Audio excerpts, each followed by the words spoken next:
Breaking news చూస్తున్న Meerpet murder పోలీసులకు సవాల్గా మారింది. గురుమూర్తి భార్యను చంపి ఆనవాళ్లు దొరకకుండా చేశాడు. అయితే విచారణలో నేరాన్ని అంగీకరించిన కిరాతకుడు పోలీసులను ముప్పతిప్పలు పెడుతున్నాడు. భార్యను కత్తితో రమ్మంతో ముక్కలుగా చేశాని పోలీసు విచారణలో గురుమూర్తి వెల్లడించారు. శరీర భాగాలు పడేసిన చోటకు పోలీసులను తీసుకెళ్లగా అక్కడ ఎలాంటి ఆధారాలు దొరకలేదు.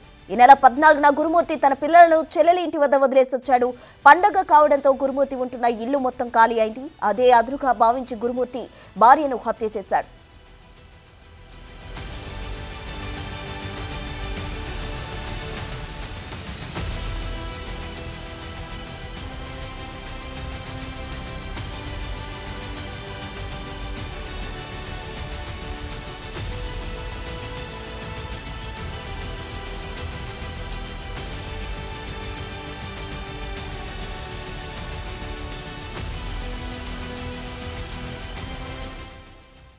భర్త భార్యను అతి కిరాతకంగా చంపిన ఘటన మీర్పేటలో చోటు చేసుకుంది. దీనికి సంబంధించి పూర్తి వివరాలు మా ఎగ్జిక్యూటివ్ ఎడిటర్ అశోక్ లైవ్ లో అందించేందుకు సిద్ధంగా ఉన్నారు. మీర్పేట నుండి అశోక్.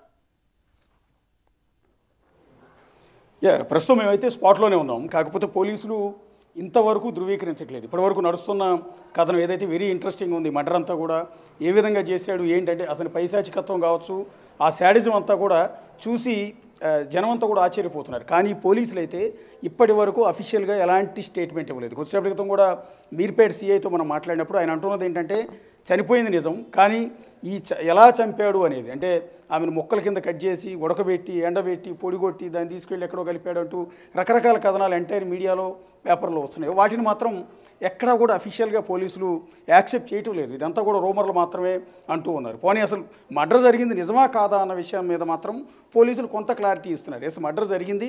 ఆమె గత 15వ తేదీ నుంచి ఇప్పటి వరకు అబ్స్కాండింగ్లోనే ఉంది. సో మొదట మిస్సింగ్ కేసు అనుకున్నాం, ఆ తర్వాత దర్యాప్తు ప్రారంభించాం. ఎక్కడెక్కడో వెతికిన తర్వాత ఆమె భర్తని అదుపులోకి తీసుకున్న తర్వాత అతని విచారణలో రకరకాల అంశాలు చెప్తున్నాడు. ఒకసారి చెప్పే మాటకి ఇంకొకసారి చెప్పే మాటకి ఏమాత్రం కూడా పొంతన కుదరకుండా ఉంది అనేది పోలీసులు ఇప్పటివరకు చెప్తున్నమాట. ప్రస్తుతం ఎవరైతే చనిపోయారని భావిస్తున్న ఆ మహిళ భర్త ఆర్మీ జవాన్, ఆయన ప్రస్తుతం డిఆర్డీఓలో సెక్యూరిటీగా పనిచేస్తున్నారు అవుట్సోర్సింగ్లో. సో ఆయన్ని అదుపులోకి తీసుకుని పోలీసులు అయితే ప్రశ్నిస్తున్నారు. ఇంతవరకు ఉన్న అప్డేట్ ప్రకారం, ఈ నిమిషం వరకు ఉన్న అప్డేట్ ప్రకారం అయితే పోలీసులు ఎక్కడా కూడా క్లారిటీ అనేది ఇవ్వటం లేదు. అసలు చనిపోయింది నిజమేనా కాదా, రెండోది ఆ చంపిన విధానం ఏదైతే ఉందో, ఆయన మొక్కల కింద కోసి ఎండబెట్టి పొడిగొట్టి దాన్ని తీసుకెళ్ళి ఎక్కడో ఒక చెరువులో కలిపాడు అనేది, ఇదంతా నిజమేనా కాదా అన్నది కూడా ఇప్పటివరకు ఎలాంటి క్లారిటీ అయితే పోలీసులు ఇవ్వట్లేదు. ఇన్వెస్టిగేషన్లో ఉందని చెప్తున్నారు. ఇంకోటి ఏంటంటే ఎవరైతే చనిపోయిన మాధవి ఉందో, మాధవి తల్లిదండ్రులు కూడా మీడియా ముందు ఎక్కడ కూడా మాట్లాడట్లేదు. వాళ్ళు పోలీస్ స్టేషన్కి వచ్చారు, మిస్సింగ్ కేసు పెట్టారు, ఆ తర్వాత ఆరోపించారు. ఇవన్నీ జరుగుతున్నాయి తప్ప ఆ తల్లిదండ్రులు కూడా బయటకు వచ్చి ఎక్కడ మీడియా ముందు మాట్లాడే ప్రయత్నం చేయటం లేదు. ఎందుకు చేయటం లేదు, ఎందుకు దీన్ని ఇలా రహస్యంగా ఉంచుతున్నారనేది కూడా ఎవరికి కూడా అర్థం కాని విషయంగా ఉంది. వాస్తవానికి 15వ తేదీ తర్వాత ఆవిడ మిస్ అయింది. పండుగ రోజు వీళ్ళంతా కూడా సినిమాకు కూడా వెళ్ళారు. సినిమా నుంచి వెళ్ళి ఇంటి లోపలికి వచ్చిన దృశ్యాలు మాత్రం సీసీ కెమెరాలో రికార్డ్ అయ్యాయి. ఈ ఇంటికే సీసీ కెమెరా ఉంది. ఆ కెమెరాలో 15వ తేదీ సాయంత్రం ఇంటి లోపలికి అడుగు పెడుతున్న దృశ్యాలు అయితే రికార్డ్ అయ్యాయి. కానీ ఆ తర్వాత ఆమె బయటికి కూడా వెళ్ళలేదు. సో ఎక్కడికి వెళ్ళింది ఏంటి అనేది ఇప్పటివరకు కూడా అర్థం కాకుండా ఉంది. ఆ సీసీ ఫుటేజ్ కూడా ప్రస్తుతానికి అయితే బయటికి రాలేదు. ప్రస్తుతానికి ఏదైతే ఇన్సిడెంట్ జరిగిందని చెప్తున్నా అదే ఇంటి, ఇంకా మేము కూడా దాన్ని ధృవీకరించట్లేదు ఒక విధంగా. సో ఆ స్పాట్లో ప్రస్తుతం నేను ఉన్నాను. ఇక ఈ ఇంట్లోనే ఇలా జరిగిందని ఇలా రకరకాల కథనాలు బయటకు వస్తున్న ఆ హౌస్లోనే ప్రస్తుతం నేను ఉన్నాను. ఎవరైతే మాధవి ఆమె భర్త కలిసి ఉన్న నివాసం ఇది. సో ఇది సెకండ్ ఫ్లోర్లో ఉంటూ ఉన్నారు. సెకండ్ ఫ్లోర్లో మనకు ఎదురుగా కనిపిస్తున్న ఈ ఫ్లాట్ వాళ్ళు అయితే ఇన్సిడెంట్ జరిగిన తర్వాత భయంతో ఇల్లు ఖాళీ చేసి పారిపోయారు ఒక విధంగా చెప్పాలి అంటే. ఎందుకంటే ఈ హడావిడి జరిగిన తర్వాత తమ పక్క ఇంట్లోనే ఇంత దారుణం జరిగిందని ప్రచారం జరగటం, మీడియా హడావిడి పెరగటం, పోలీసులు వస్తున్న నేపథ్యంలో ఇంట్లో వాళ్ళు భయంతో ఇల్లు మొత్తం కూడా ఖాళీ చేసి ఇక్కడ నుంచి పారిపోయారు. ప్రస్తుతం ఇల్లంతా కూడా ఖాళీ కనిపిస్తుంది. ఇన్సిడెంట్ జరిగిన తర్వాత ఇల్లు ఖాళీ చేసి వీళ్ళంతా కూడా పారిపోయారు. ప్రస్తుతం ఇన్సిడెంట్ జరిగిందని చెప్తున్న పోర్షన్ అనేది మనకు అక్కడ కనిపిస్తుంది. మీరు సందు ఉంది, పైన సెకండ్ ఫ్లోర్ పైన ఇండివిజువల్ హౌస్ ఇది. ఈ హౌస్లో ఒక్కో ఫ్లోర్కి 2 ఇండిపెండెంట్ ఫ్లోర్స్ ఉన్నాయి. సో వాటికి సంబంధించి ఇది సింగిల్ బెడ్రూమ్ ఉంది. ప్రస్తుతం ఇదే ఇంట్లో ఇప్పుడు ఆరోపిస్తున్న జవాన్ భార్యని హత్య చేశాడని ఆరోపిస్తున్న జవాన్ నివాసం ఉంటున్న ఇల్లు ఇదే. ప్రస్తుతం ఇంటికైతే పోలీసులు తాళం వేసి ఉంచారు. ప్రస్తుతం ఏదైతే బయట స్క్రీన్ ప్లే అంతా చెప్తూ ఉన్నారో ఆ ఘటన ఏ విధంగా జరిగింది ఏంటి అనేది ఈ ఇంటి లోపల జరిగింది అనేది ఇప్పటివరకు ఉన్న ప్రచారం. ఏంటంటే భార్యని ఇంటి లోపలికి తీసుకొచ్చి మొదట పొడిచి ఆ తర్వాత ముక్కల కింద కట్ చేసి ఆ తర్వాత ఆ ముక్కలన్నింటిని కూడా స్మెల్ రాకుండా ఉడకబెట్టి ఆ ముక్కలను మళ్ళీ ఇంట్లోనే డ్రయర్ సాయంతో ఎండబెట్టి ఆ తర్వాత దాన్ని పొడి చేసి ఆ పొడిని బయటికి తీసుకెళ్లి జిల్లెలు కూడా చెరువులో కలిపాడు అనేది కథనం. ఆ ఇన్సిడెంట్ అంతా జరిగిందని చెప్తున్న ఇల్లు ఇదే ప్రస్తుతం. పోలీసులు ఇక్కడ గత 4 రోజుల నుంచి దర్యాప్తు చేశారు. వాళ్ళకి సంబంధించిన ఆధారాలు ఇవన్నీ కూడా కలెక్ట్ చేసుకున్నారు. ఇక్కడ నుంచి వెళ్ళారు. ఇక్కడ వీళ్ళకి 2 పిల్లలు కూడా ఉన్నారు. మాధవి ఆమె భర్త ఇద్దరు పిల్లలు ఉన్నారు. ఆ పిల్లలకి సంబంధించిన వాళ్ళు ఆడుకునే ఒక బోర్డు కూడా చూడొచ్చు. పాపం వాళ్ళ పిల్లలు ఇక్కడే కూర్చుని ఆడుకునేవాళ్ళు. ఈ బోర్డు మీదే బొమ్మలు కూడా గీస్తూ వాళ్ళు ఆడుకునేవాళ్ళు. వాళ్ళ అమ్మ ఉన్నప్పుడు వాళ్ళ ఫ్యామిలీ అంతా కూడా చాలా హ్యాపీగా ఉంది. తన భార్యని చంపాలనుకున్న వ్యక్తి పిల్లలిద్దరిని కూడా భార్య బంధువులు ఇంటి దగ్గర వదిలిపెట్టి భార్యను మాత్రం తీసుకొచ్చి అత్యంత కిరాతకంగా చంపి ఆనవాళ్ళు కూడా లేకుండా చేశాడు అనేది. ఇంకోటి, ఇంతటి మర్డర్ చేయాలన్న ఆలోచన, ఇంత దారుణంగా ఇంత కర్కశంగా చంపాలన్న ఆలోచన ఎందుకు వచ్చింది అనేది కూడా ఇక్కడ చూడాల్సి ఉంటుంది. కేవలం అనుమానం. ఆ పిల్లలు తనకు పుట్టలేదన్న ఒకే ఒక్క అనుమానంతో భార్యను చంపాడు అనేది ఇప్పటివరకు ఉన్న సమాచారం. ఆర్మీలో జవాన్గా పనిచేసి వచ్చిన వ్యక్తి, 15 ఏళ్ల పాటు ఆర్మీలో సేవలు అందించి వచ్చిన వ్యక్తి ప్రస్తుతం అవుట్సోర్సింగ్లో సెక్యూరిటీ గార్డ్గా పనిచేస్తున్నాడు. ఈ ఇంట్లోనే వాళ్ళు బతుకుతూ ఉన్నారు. వాళ్ళకి సంబంధించిన సామాన్లు ఇవన్నీ కూడా చూడొచ్చు. సో చనిపోకముందు మాధవి ఇదే ఇంట్లో ఉన్నారు. మాధవికి సంబంధించిన దుస్తుల్ని, వాళ్ళ పిల్లలకి సంబంధించిన దుస్తులన్నిటి కూడా మీరు ఇక్కడ గమనించవచ్చు. మాధవికి సంబంధించిన చీరను కూడా మీరు దృశ్యాల్లో చూడొచ్చు. సో గురుమూర్తి, మాధవి వీళ్ళిద్దరూ కలిసి ఉన్నప్పుడు వాళ్ళకి సంబంధించిన బట్టలు అవన్నీ కూడా ఆ బట్టలు ఉతకడానికి మాధవి ఇంటి బయట వేశారు. ఆ పిల్లల దుస్తులు కావచ్చు, ఆమెకు సంబంధించిన చీర కావచ్చు. మాధవి సొంత చీర ప్రస్తుతం మనం ఇక్కడ దృశ్యాల్లో చూస్తూ ఉన్నాం. ఇక్కడే వాష్ చేయడం కోసం ఆవిడ వేశారు. వాషింగ్ మిషన్ కూడా ఇక్కడ ఉంది. ఇక్కడ కిటికీలోంచి చూస్తే ప్రస్తుతం ఇంటికి తాళా వేసి ఉంది. కిటికీలోంచి చూస్తే ఇంటి లోపల మర్డర్ అయిన ఆనవాళ్ళు, ఇప్పుడు ఏదైతే బయటికి రకరకాల కథనాలు వస్తూ ఉన్నాయో ఆ మర్డర్ అయినట్టుగా ఆనవాళ్ళు ఏ ఒక్కటి కూడా కనిపించట్లేదు. కనీసం ఇంత పెద్ద మర్డర్ అయి ఉంటే కనీసం ఆవిడ 50 నుంచి 55 కేజీలు బరువు ఉందనుకుందాం. 50 నుంచి 55 కేజీలు బరువు ఉన్న ఆ మహిళని కట్ చేసి ఆ మాంసం మొత్తాన్ని కూడా ఈ విధంగా ప్యాక్ చేసో లేకపోతే ఎండబెట్టో ఆరబెట్టో పొడిగొట్టి ఇదంతా చేయాలంటే పెద్ద ప్రహసనం. సో అది ఒక వ్యక్తి వల్ల నిజంగా సాధ్యమైందా లేదా అన్నది చూడాల్సి ఉంటుంది. మనం ఒకసారి కిటికీలో చూస్తే కిచెన్ కనిపిస్తుంది ఎదురుగా. ఈ కిచెన్లో ఉన్న దృశ్యాలు, పాపం ఆవిడ బతికున్నప్పుడు ఇదే కిచెన్లో ఉండి ఆవిడ వంట చేసుకుంటూ ఉండేది.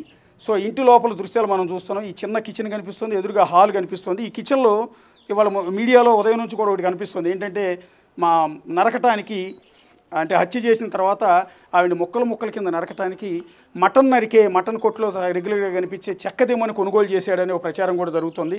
అది ఒకసారి చెక్ చేద్దాం. అది ఎదురుగా కిచెన్లో ఒక చెక్కదిమ్మ అయితే కనపడుతోంది. ఒక చెక్కదిమ్మ కనపడుతోంది రౌండ్గా. సో ఆ చెక్కదిమ్మ మీదే మటన్ని, అంటే మేకని గొర్రెను ఏ విధంగా అయితే నరుకుతారో ఆ విధంగా తన భార్య మృతదేహాన్ని నరికి దాన్ని ముక్కలు చేశాడు అనేది కొంత ఆరోపణ. అయితే ఈ చెక్క దిమ్మ మనకు ఎదురుగా కనిపిస్తున్న దిమ్మలో ఎక్కడ ఎలాంటి రక్తపు ఆనవాళ్ళు కానీ, ఆ చెక్క దిమ్మ మీద నరికినట్టు ఆనవాళ్ళు కానీ ఏ ఒక్కటి కూడా కనిపించట్లా. చెక్క దిమ్మ అయితే ఉంది. అది ఇంట్లో నిజంగా వేరే ఏమైనా కట్ చేసుకోవడం కోసం కొనుగోలు చేశారా, లేకపోతే నిజంగానే ఇతను భార్యని హత్య చేయడానికి కొనుగోలు చేశాడా అన్నది ప్రస్తుతానికైతే క్లారిటీ మనకి ఉండటం లేదు. ఎందుకంటే మనకు ఎదురుగా కనిపిస్తున్న ఆ చెక్క దిమ్మ మీద కత్తిని వినియోగించినట్టు, కత్తితో నరికినట్టు ఆనవాళ్ళు లాంటివి ఏమీ కూడా కనిపించట్లేదు. కనీసం రక్తం మరకలు కానీ, కనీసం కత్తితో నరికితే కత్తికి సంబంధించిన ఆనవాళ్ళు, ఆ గాళ్ళైనా మనకు కనిపిస్తాయి. అవి కూడా ఎక్కడ కూడా కనిపించట్లేదు. కానీ దీన్నే వినియోగించాడు అంటూ కొంత ప్రచారం అయితే జరుగుతుంది. ఇక ఇంటి లోపల మీకు దృశ్యాలు ఎదురుగా కుక్కర్ కనిపిస్తుంది. తన భార్య మృతదేహాన్ని ముక్కలుగా నరికిన తర్వాత అదే కుక్కర్లో, మనకు ఎదురుగా కనిపిస్తున్న అదే కుక్కర్లో ఉడకబెట్టాడు. ఎందుకంటే స్మెల్ రాకుండా ఉడకబెట్టాడు అనేది మరొక రకమైన కథనం. అది కూడా పోలీసు విచారణలో నిందితుడు గురుమూర్తి చెప్పాడు అనేది ఇప్పటివరకు బయటకు వచ్చింది. పత్రికలు రాసే, టీవీ ఛానల్ అన్నీ కూడా టెలికాస్ట్ చేసాయి. ఆ చిన్న కుక్కర్లోనే, అంటే రోజు రెగ్యులర్గా ఇంట్లో అన్నం వండుకునే ఆ కుక్కర్లోనే తన భార్య మృతదేహాన్ని ముక్కలుగా నరికి దానిలో ఉడకబెట్టాడు అనేది ఇప్పటివరకు వస్తున్న కథనం. దాన్ని బిగ్ టీవీ ఎక్కడ కూడా ధృవీకరించట్లేదు, ఎందుకంటే ఇంతవరకు క్లారిటీ లేదు. కానీ ఇక్కడ చెప్పాల్సింది ఏంటంటే అంత చిన్న కుక్కర్లో వాళ్ళ వైఫ్ కనీసం 55 నుంచి 60 కేజీలు ఉందనుకుందాం, లేకపోతే 55 కేజీలు బరువే ఉందనుకుందాం. అంతటి మనిషిని నరికి ఆ చిన్న కుక్కర్లో అంత మొత్తం మాంసం మొత్తాన్ని కూడా ఉడకబెట్టడం అనేది సాధ్యమేనా అన్నది మనం ఇక్కడ ఒకసారి చూడాల్సి ఉంటుంది. ఎందుకంటే మనకు ఎదురుగా కనిపిస్తున్న ఆ కుక్కర్లో 1 కేజీ చికెన్ వండటమే చాలా కష్టం. 1/2 కేజీ చికెన్ ఉండొచ్చు, లేదా ఒక 1/2 కేజీ బియ్యంతో రైస్ వండుకోవచ్చు తప్ప ఇంత పెద్ద ఎత్తున మాంసం మొత్తాన్ని ఉడకబెట్టడం అనేది అసాధ్యం. రెండోది భార్య మృతదేహాన్ని ఒకవేళ ముక్కలు ముక్కలుగా కట్ చేసి ఉంటే బోన్స్ని ఎట్లా కట్ చేశాడు అనేది ఇక్కడ చూడాలి. పొడి పొడి చేసేసాడు, ఆ పొడిని తీసుకెళ్ళి చెరువులో కలిపాడని చెప్తున్నారు.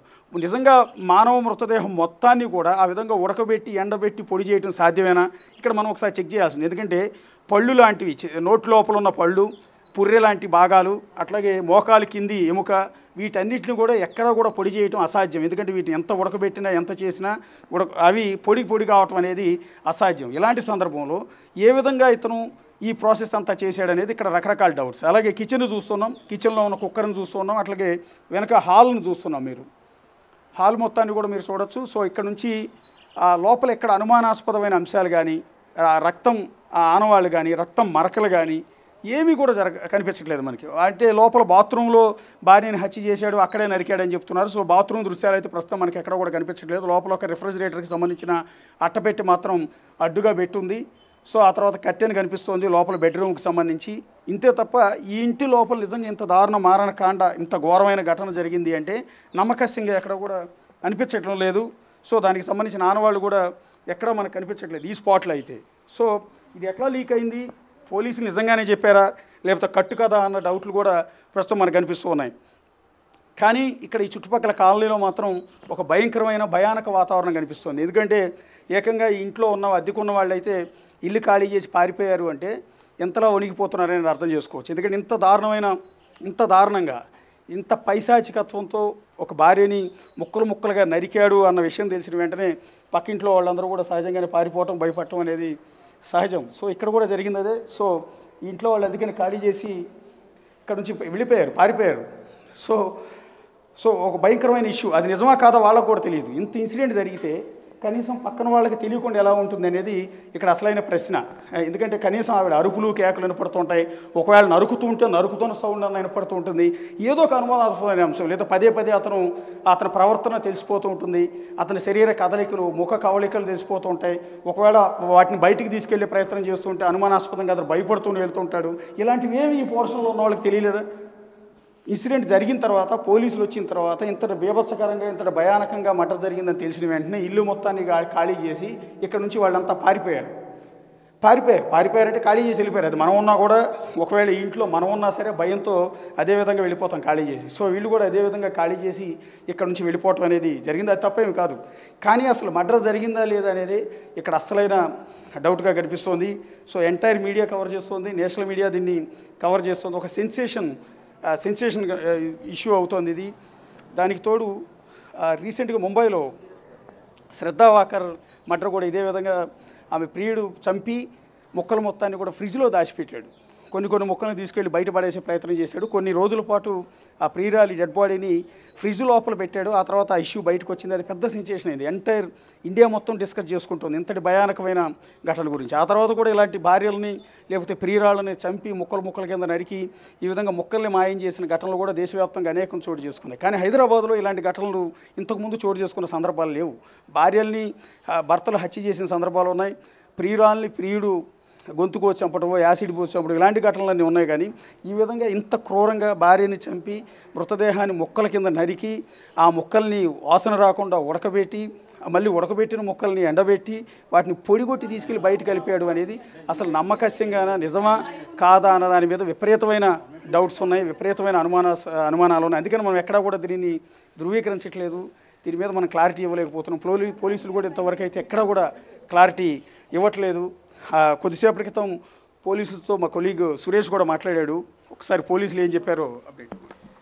అయితే గురుమూర్తి పైనే అనుమానాలు ఉన్నాయని చెప్పేసి కూడా ఎల్బీనగర్ డీసీపీ కన్ఫర్మ్ చేయడం జరిగింది. ఆయన ఎందుకంటే ఇంట్లోకి వచ్చిన మాధవి మళ్ళీ బయటికి రాలేదు కాబట్టి గురుమూర్తిని అదుపులోకి తీసుకొని విచారిస్తున్నామని చెప్పేసి కూడా పోలీసులు కన్ఫర్మ్ చేశారు. ఖచ్చితంగా హత్య చేసి ఇక్కడి నుంచి ముక్కలుగా బయట పడేశాడని చెప్పేసి చెప్తున్నాడు. కాబట్టి ఆ కోణంలో దర్యాప్తు చేస్తున్నామని చెప్పేసి పోలీసులు చెప్తున్నారు. కాబట్టి ఊరు వెళ్తానని మాధవి భర్తతో గొడవ పడింది. ఆ గొడవ కారణంతోనే భార్యపై ఒక్కసారిగా దాడి చేసి ఆ దాడిలో ఆమె చనిపోయిన తర్వాత ఏదైతే మృతదేహాన్ని తప్పించే ప్రయత్నంలోనే ఈ ప్రాసెస్ అంతా చేసి ఉంటాడని అనుమానాలు వ్యక్తం చేస్తున్నారు. ఎల్బీ నగర్ డీసీపీ ప్రవీణ్ కుమార్ కూడా ఇదే విషయం, ఎందుకంటే గురుమూర్తి పైనే అనుమానాలు ఉన్నాయి. ప్రస్తుతం గురుమూర్తి పోలీసుల అదుపులో ఉన్నాడు, ఆయనను విచారిస్తున్నాం, అన్ని కోణాల్లో ఈ కేసుని దర్యాప్తు చేస్తున్నాం అని చెప్పేసి కూడా చెప్తున్నట్టు తెలుస్తుంది. మరికొద్దిసేపట్లోనే పోలీసులు కూడా ఈ ఘటన పైన ఒక ప్రెస్ రిలీజ్ చేసే అవకాశం కూడా కనబడుతుంది. ఎందుకంటే నిన్నటి నుంచి కూడా అనేక రకమైన వార్తలు స్ప్రెడ్ అవుతున్నాయి, అనేక రకాల కోణాల్లో నడుపుతున్నారు. కాబట్టి దీనికి సంబంధించి అసలు ఏం జరిగింది అనే దానిపైన పోలీసులు ఒక క్లారిటీ ఇచ్చే అవకాశం కనబడుతుంది. గురుమూర్తి 15వ తేదీన భార్యను హత్య చేసి ఉంటాడని చెప్పేసి కూడా పోలీసులు అనుమానిస్తున్నారు. ఎందుకంటే ఆమె పండగకి ఊరు వెళ్తానని చెప్పేసి గొడవ పడింది, ఆ గొడవ కారణంతోనే ఆమెని హత్య చేసి ఉంటాడని చెప్పేసి కూడా పోలీసులు అనుమానిస్తున్నారు. ఎందుకంటే ఆమెని బలంగా కొట్టడంతో గోడకి పడిపోయి ఆ తర్వాత తలకి తీవ్ర గాయమైపోయి ఆమె చనిపోయి ఉంటుంది. ఆ చనిపోయిన తర్వాత మృతదేహాన్ని బయటికి తరలించే ఎవరైనా చూస్తారనే కోణంలోనే గురుమూర్తి ఆ భార్య మృతదేహాన్ని ముక్కలు ముక్కలుగా కట్ చేసి ఆ తర్వాత చెరువులో పడేసినట్టుగా పోలీసులు అనుమానిస్తున్నారు. ప్రస్తుతం అన్ని కోణాల్లో కేసుని దర్యాప్తు చేస్తున్నామని చెప్పేసి కూడా పోలీసులు చెప్తున్నారు. ప్రస్తుతం గురుమూర్తి కూడా పోలీసుల అదుపులోనే ఉన్నాడు. మరికొద్దిసేపట్లోనే పోలీసులు ఈ విషయం పైన క్లారిటీగా ఒక ప్రెస్ నోట్ కూడా రిలీజ్ చేసే అవకాశం కనబడుతుంది. మన ఎగ్జిక్యూటివ్ ఎడిటర్ అశోక్ గారు ఉన్నారు, ఒకసారి మాట్లాడతారు మరింత సమాచారం. ఇప్పుడే డీసీపీ కూడా ధృవీకరించారు. ఇప్పటివరకు కొంత క్లారిటీ లేదు, అసలు హత్య జరిగిందా లేదా, హత్య ఈ విధంగా జరిగింది అంటానికి ఆధారాలు ఉన్నాయా లేదా, ఇదంతా కట్టుకాదని అని అనుకున్నాము. కానీ కొద్దిసేపటి క్రితం ఎల్బీ నగర్ డీసీపీ మీడియాతో మాట్లాడుతూ ఒక క్లారిటీ ఇచ్చారు. అది ఇప్పుడే అప్డేట్ అవుతోంది. ఆయన డీసీపీ ఇచ్చిన ఈ ఇన్ఫర్మేషన్ ప్రకారం పక్కాగా ఇదే ఇంట్లో మర్డర్ జరిగింది. అందరూ భావిస్తున్నట్టుగానే భార్యని ఇంట్లో ఆవిడ పండక్కి ఊరు వెళ్తానన్న విషయంలో భార్యాభర్తల ఇద్దరి మధ్య కూడా గొడవ జరిగింది. ఆ గొడవ జరగడంతోనే ఆ గొడవ మరింత పెద్దదైంది. ఆల్రెడీ ఇతనికి భార్య మీద రకరకాల అనుమానాలు ఉన్నాయి. ఈ నేపథ్యంలో భార్యని పొడిచి చంపాడు. సో చనిపోయిన తర్వాత డెడ్ బాడీని ఎలా మాయం చేయాలన్న అంశం మీద అతను తర్జన భర్జన పడిన సందర్భంలో ఇంటి లోపలే వాళ్ళు వంట చేయటం కోసం రెగ్యులర్గా వాడే చిన్న స్టవ్ కాకుండా చాలా పెద్ద స్టవ్ ఉంది. అది కూడా ఏదైతే ఏమన్నా ఫంక్షన్స్ జరిగినప్పుడు ఆ ఫంక్షన్స్లో వినియోగించే పెద్ద స్టవ్ ఏదైతే ఉంటుందో ఆ పెద్ద స్టవ్ ఆల్రెడీ వీళ్ళ ఇంట్లో ఉంది. మరి ఎందుకు ఉంది, లేదా దీనికోసమే తీసుకొచ్చాడన్నది తెలియదు. ప్రస్తుతం ఇంట్లోనే ఉన్నట్టుగా తెలుస్తుంది.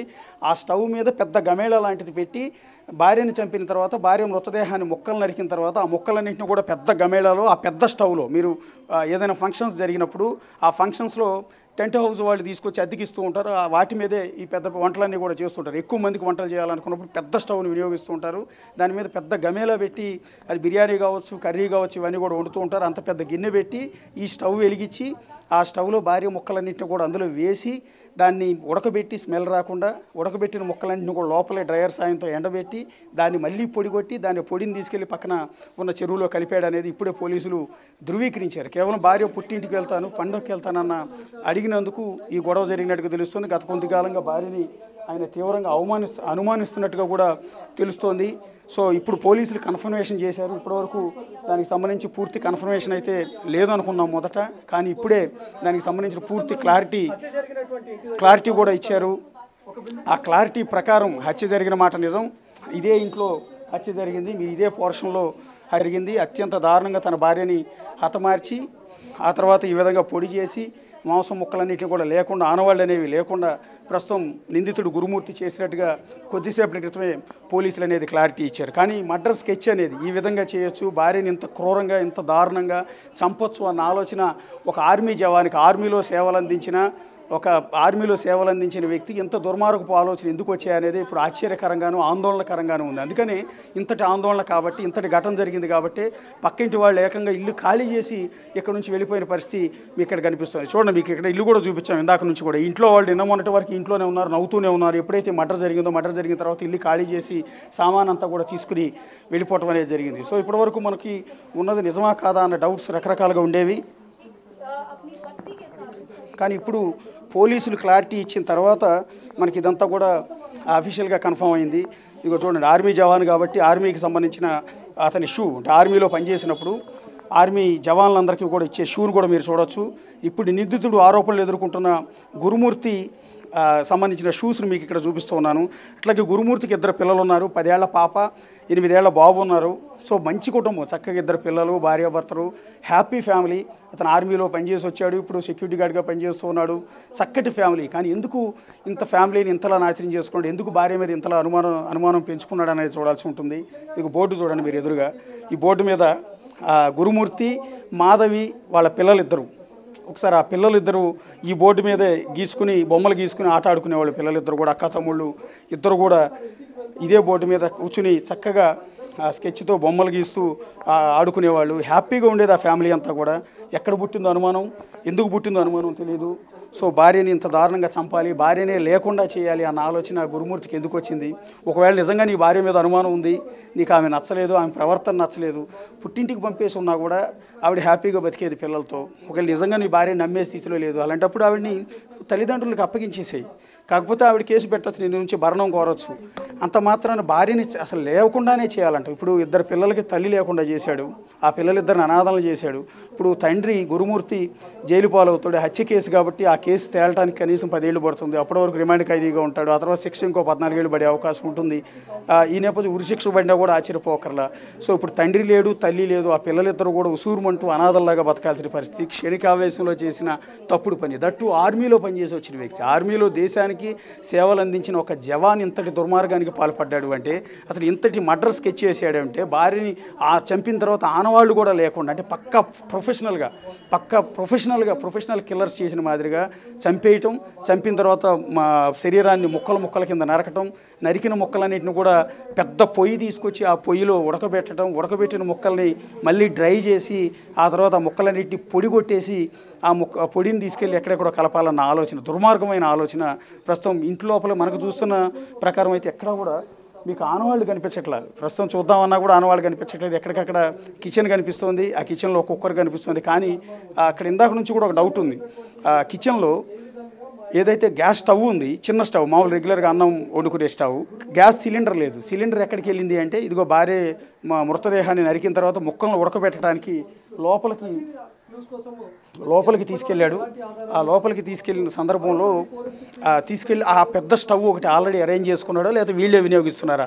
ఎందుకు ఇంత పెద్ద స్టవ్ వీళ్ళకుంది? ఫంక్షన్స్లో రెగ్యులర్గా వంటలు చేయడానికి వినియోగించే పెద్ద స్టవ్ అనేది వీళ్ళ ఇంట్లో ఎందుకు ఉంది అనేది చూడాల్సి ఉంటుంది. సో ఆ పెద్ద స్టవ్ మీద రెగ్యులర్గా ఫంక్షన్స్లో ఏమన్నా పెద్ద వంటలు చేయడానికి వినియోగించి ఆ పెద్ద స్టవ్ వాడి, ఆ స్టవ్ పైన పెద్ద గమేళ లాంటిది పెట్టి, దానిలో భార్య ముక్కలుగా నరికిన ఆ మాంసం మొత్తాన్ని కూడా అందులో వేసి ఉడకబెట్టే ప్రయత్నం ఉడకబెట్టాడు. ఉడకబెట్టిన తర్వాత ఆ ముక్కలు ఆనవాళ్ళు అనేవి లేకుండా చేశాడు. సో ఇదంతా ఒక వ్యక్తి వల్ల ఎలా సాధ్యమైందనే చూడాల్సి ఉంటుంది. ఇందాక మీకు ఆల్రెడీ చూపించాను, మరోసారి ఇదంతా కూడా చూపిస్తూ ఉన్నాను. ఇక్కడ మీరు ఎవరైతే చనిపోయిన మాధవికి సంబంధించిన చీరని మీరు ఇక్కడ చూడొచ్చు. సో ఇవన్నీ కూడా ఉతకడానికి ఆవిడ ఇక్కడ పెట్టుకున్నారు. ఆ పిల్లల దుస్తులన్నీ కూడా ఇక్కడే ఉన్నాయి. సో ఇది మాధవి వాళ్ళ ఇంటి లోపలి దృశ్యాలు కూడా చూడవచ్చు. ఈ ఇంటిలోనే ఆ ఘాతుకానికి పాల్పడ్డాడు ఆర్మీ జవాన్. సో ఇక్కడ గ్యాస్ స్టవ్ ఉంది, చిన్న గ్యాస్ స్టవ్, కానీ సిలిండర్ని మాత్రం లోపలికి తీసుకెళ్ళాడు. ఏదైతే ఈ భార్య మృతదేహం మొత్తాన్ని కూడా ఉడకబెట్టడానికి లోపలికి ఒక పెద్ద స్టవ్ లాంటి దాన్ని అరేంజ్ చేసుకున్నాడు. ఆ ఎదురుగా కనిపిస్తున్న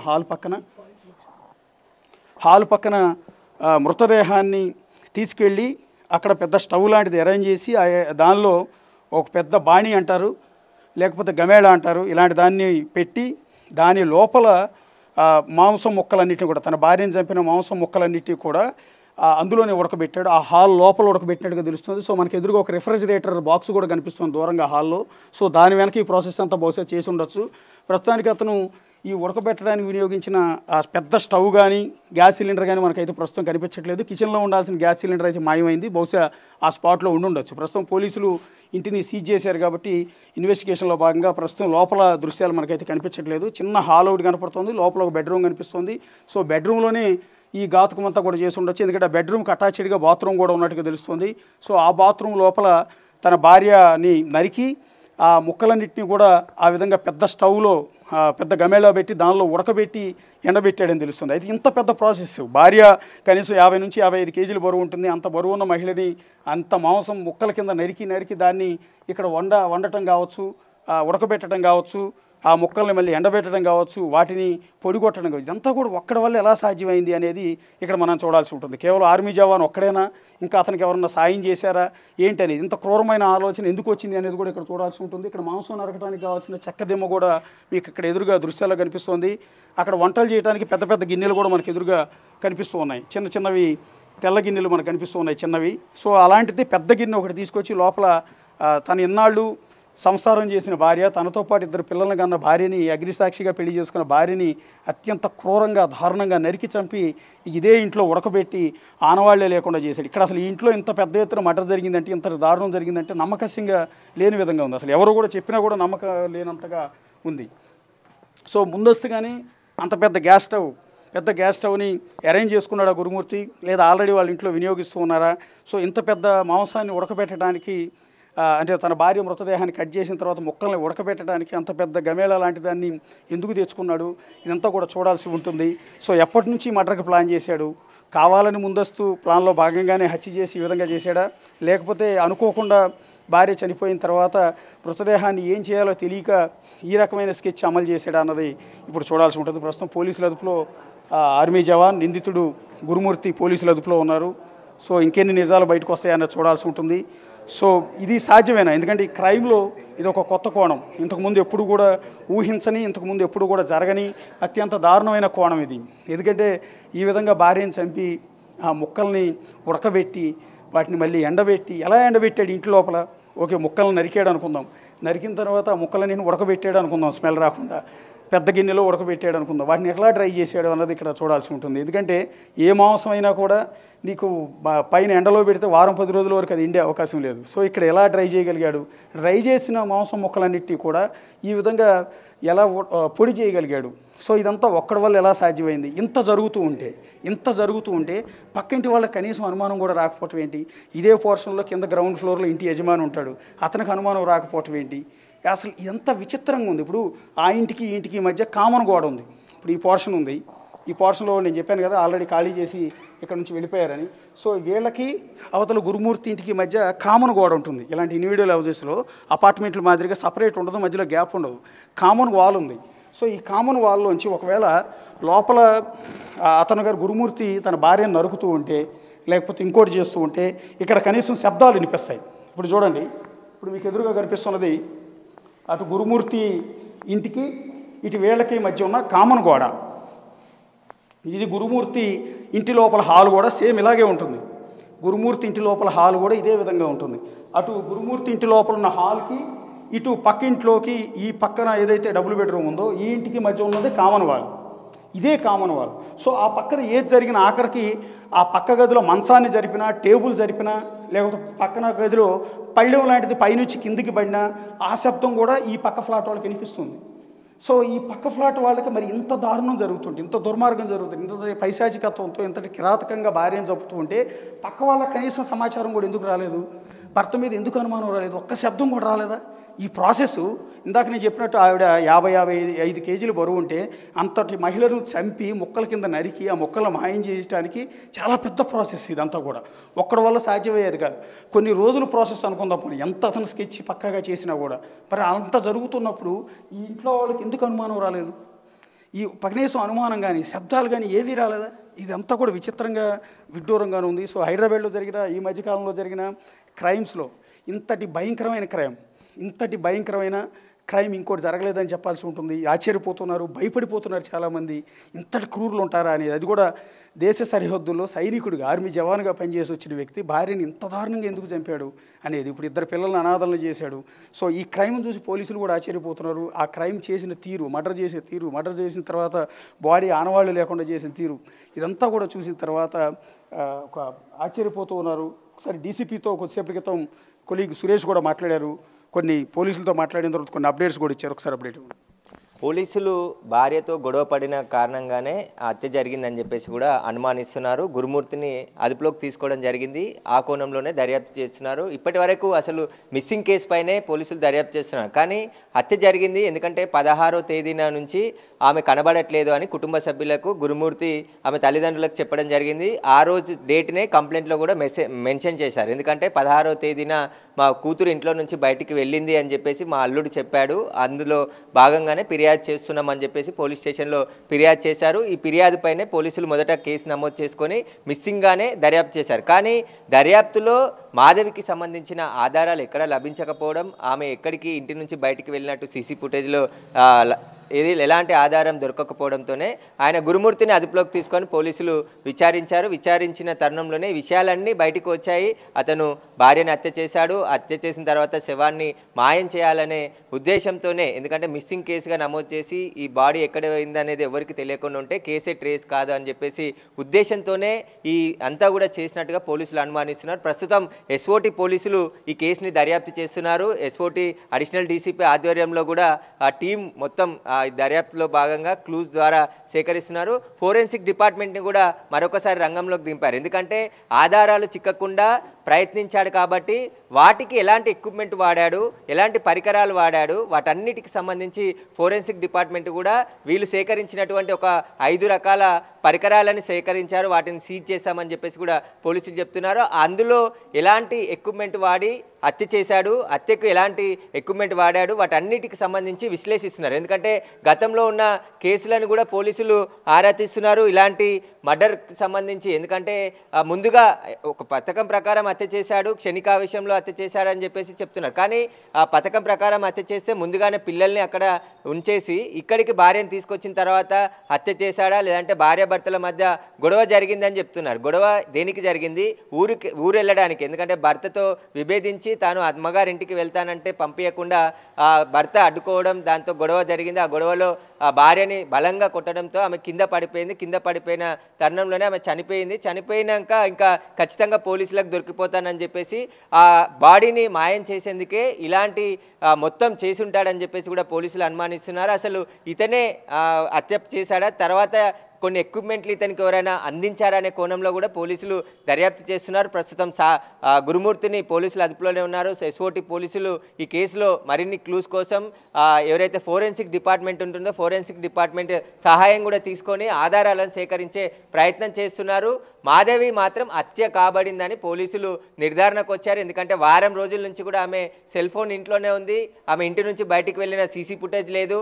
భర్త మాత్రమే అనేక సార్లు, అంటే దాదాపు 4-5 సార్లు ఇక్కడ రోజుకి బయటికి వెళ్ళినట్టుగా పోలీసులు గుర్తించారు. ఆ ఫుటేజ్ ఆధారంగానే భార్యని అతి కిరాతకంగా హత్య చేసినట్టుగా పోలీసులు అయితే నిర్ధారణకు వచ్చారు. మరొక కొద్దిసేపట్లోనే ఒక ప్రెస్ నోట్ కూడా రిలీజ్ చేసే అవకాశం ఉంది. ఎందుకంటే అనేక ఊహాగానాలు వస్తున్నాయి. వీటికి సంబంధించి ఒక క్లారిటీ ఇచ్చే ప్రయత్నం పోలీసులు కూడా చేయబోతున్నట్టు తెలుస్తుంది. డీసీపీ కూడా అదే కన్ఫర్మ్ చేశాడు. గురుమూర్తి పైనే అనుమానం ఉంది, భార్యని హత్య చేసి ఉంటాడు ఇంట్లో. హత్య చేసిన తర్వాత ఏదైతే కొన్ని స్టవ్స్, పెద్ద స్టవ్, అదేవిధంగా పెద్ద ఒక బొగానా ఉంది, ఆ బొగానాలో భార్య మృతదేహానికి సంబంధించిన పీసులన్నీ అందులో వేసి ఉడికించి ఆ తర్వాత చెరువులో పడేసినట్టుగా చెప్తున్నారు. కాబట్టి ఈ కోణంలో పోలీసులు దర్యాప్తు చేస్తున్నారు. గురుమూర్తిని మరింత లోతుగా విచారిస్తున్నారు. ఆయన సెల్ ఫోన్ CDRని కూడా ఇప్పటికే తీయడం జరిగింది. ఎవరెవరితో మాట్లాడారు, గత 10 రోజుల నుంచి గురుమూర్తి ఎవరెవరితో కాంటాక్ట్లో ఉన్నారు, ఎవరెవరిని మాట్లాడారు, వాటికి సంబంధించిన అన్ని ఆధారాలను కూడా పోలీసులు సేకరిస్తున్నారు. Right Suresh, thank you.